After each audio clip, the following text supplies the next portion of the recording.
Hello everyone, this is your host Ravind from Chandel, and today I would like to talk about English language. As you know, it is our first class, so before starting the first class, I would like to put my introduction before you. And as I have told you, my name is Ravindra K. Chandel. Right. If you talk about my academic, I have done double MA, but for teaching English language, this is not enough academic qualification. Now, I would like to tell you that what is my real education. My real education is my experience teaching English language for last 26 years. I have been teaching English since 2000. First 3 years I was there in Bulandshahr. Bulandshahr is my hometown also. And then after I was transferred to Noida. Since 2004 I have been teaching English here. It is almost 23 years plus 3 years, 26 years. So my total experience is 26 years. I have taught around 50,000 students in different centers like Bulandshahr and Noida. Now I would like to start the class without delay. आपको मैं 5 second का समय देता हूं और एक question पूछता हूं, क्या आपने कभी इंग्लिश बोलने का ट्राई किया है?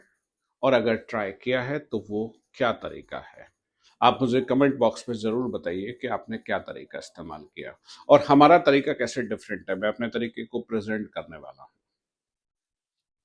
राइट। ज्यादातर ट्रेडिशनल इंग्लिश टीचर्स जो इस्तेमाल करते हैं वो सबसे पहले पढ़ाते हैं नाउन क्या होता है, प्रोनाउन क्या होता है, एडजेक्टिव क्या होता है, एडवर्ब क्या होता है, कंजक्शन प्रपोजिशंस क्या होते हैं, इनकी डेफिनेशंस याद कराते हैं। लेकिन इनकी डेफिनेशन याद किए बिना इसको प्रैक्टिकली यूज करके भी आप इंग्लिश बोल सकते हैं। अगर आपको स्कूल कॉलेज ही रिपीट करना है, अगर आपको एकेडमिक दोबारा से पढ़ाना है तो आप ऐसा कर सकते हैं। अगर आप किसी कंपटीशन की तैयारी कर रहे हैं तो तब भी ऐसा कर सकते हैं। लेकिन अगर आप लैंग्वेज बोलना चाहते हैं और फ्लुएंसी में बोलना चाहते हैं तो आपको प्रैक्टिकल अप्रोच पर वर्क करना पड़ेगा। तो मैं आपको बताता हूं कि किस तरीके से प्रैक्टिकल ग्रामर को सीखा जा सकता है। एक तो है ग्रामर, एक है प्रैक्टिकल ग्रामर। तो ग्रामर को हम छोड़ देते हैं, उसी ग्रामर को प्रैक्टिकल तरीके से यूज करके मैं आपको बताता हूं। चलिए मैं 2 सेंटेंस आपके बीच में लेकर आता हूं और उन्हीं से हम बातचीत करेंगे और आप समझेंगे कि वास्तव में इस तरीके से इंग्लिश बोलना सीखा जा सकता है। और यह तरीका है सीधा इंग्लिश टू इंग्लिश सेंटेंस बनाने का। तो आज का हमारा फर्स्ट डिस्कशन यही होगा कि किस तरीके से आप इंग्लिश टू इंग्लिश सेंटेंस को फॉर्मेट एक फॉर्मेशन में डालकर बोल दें। सेंटेंस फॉर्मेशन हम सीखेंगे। राइट। और ये सेंटेंस है, मैं सबसे पहले हिंदी में सेंटेंस बोल देता हूं। मैं बीमार हूं। ठीक है, मैं बीमार हूं तो बीमार होना होता है इल, तो आप सेंटेंस बोलेंगे आई एम इल। ठीक है, अब मैं बीमार हूं और एक और सेंटेंस मैंने बोला मैं आपसे सहमत हूं। ठीक है, तो इसको भी ऐसे कह देंगे आई am agree with you. Right. 2 sentence बोले, मैं बीमार हूं और मैं आपसे सहमत हूं। दोनों सेंटेंसेस में हिंदी में भी एक जैसे लग रहे हैं और इंग्लिश में भी एक जैसे लग रहे हैं। अब इन दोनों ही सेंटेंसेस में से एक सेंटेंस ग्रामेटिकली रॉन्ग है और एक सेंटेंस ग्रामेटिकली राइट है। अब हम प्रैक्टिकल तरीके से सीखते हैं इसे कि कौन सा सेंटेंस ग्रामेटिकली करेक्ट है और कौन सा रॉन्ग है। अब इसमें पहला सेंटेंस है आई एम इल, ये बिल्कुल राइट है क्योंकि इजमार के साथ में हम ऐसे वर्ड्स का इस्तेमाल करते हैं जो हमारी कंडीशन होती है। जैसे I am ill, I am happy, I am nervous, I am tired. ठीक है, और भी कई तरीके के वर्ड्स का इस्तेमाल हम करते हैं इजमार के साथ में। उन्हें हम बाद में किसी क्लास में समझेंगे। एक पर्टिकुलर क्लास होगी इसके ऊपर। और दूसरा सेंटेंस है आई एम अग्री विद यू।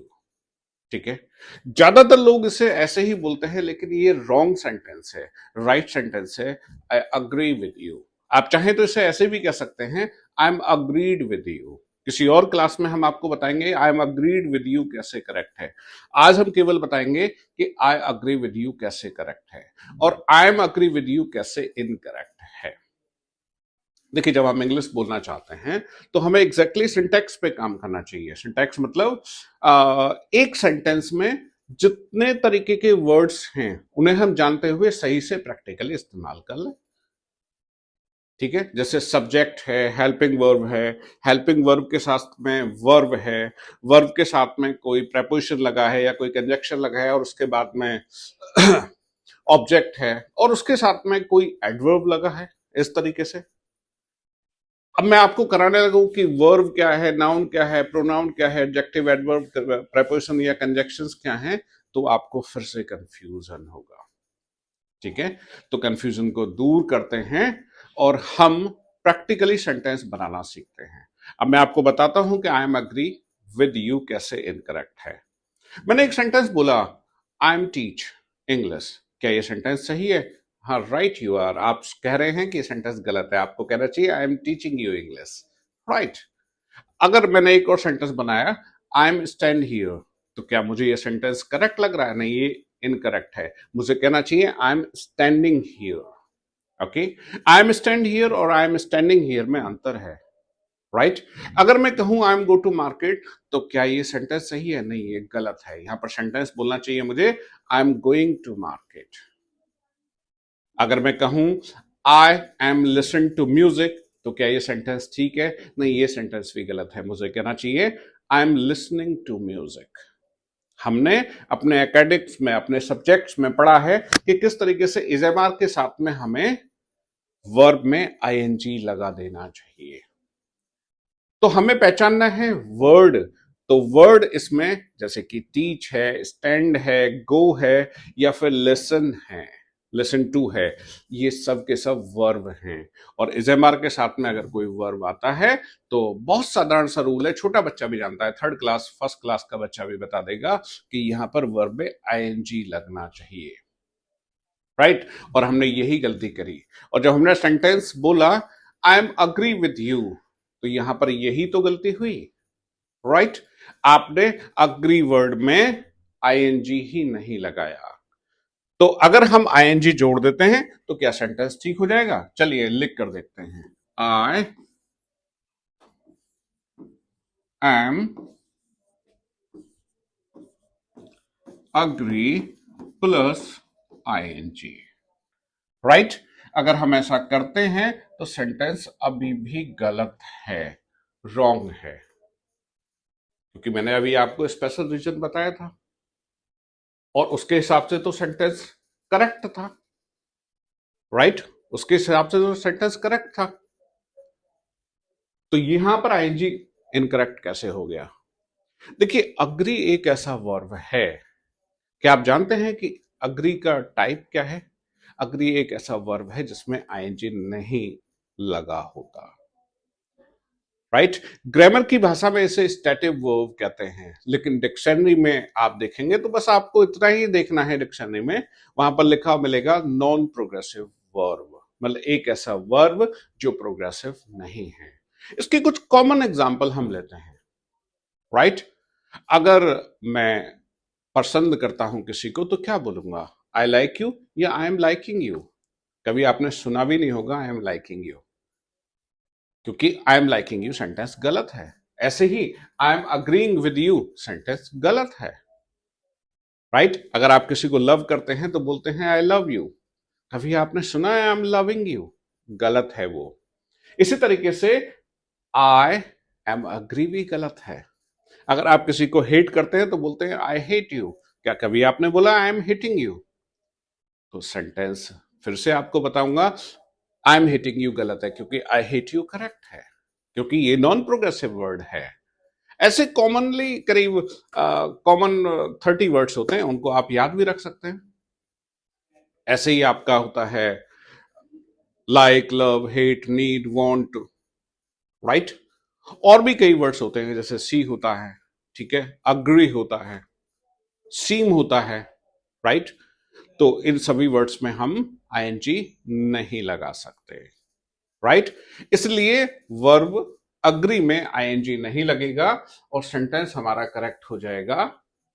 ये तो फिर का वो ही रह गया। हम यहां से एम को ही निकाल देते हैं, तो सेंटेंस हमारा करेक्ट होगा आई अग्री, और साथ साथ में आप बोल देंगे with you, I agree with you, right.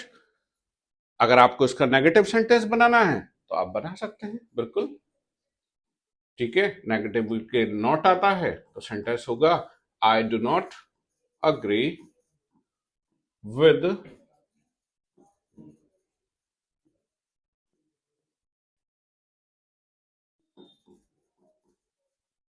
You.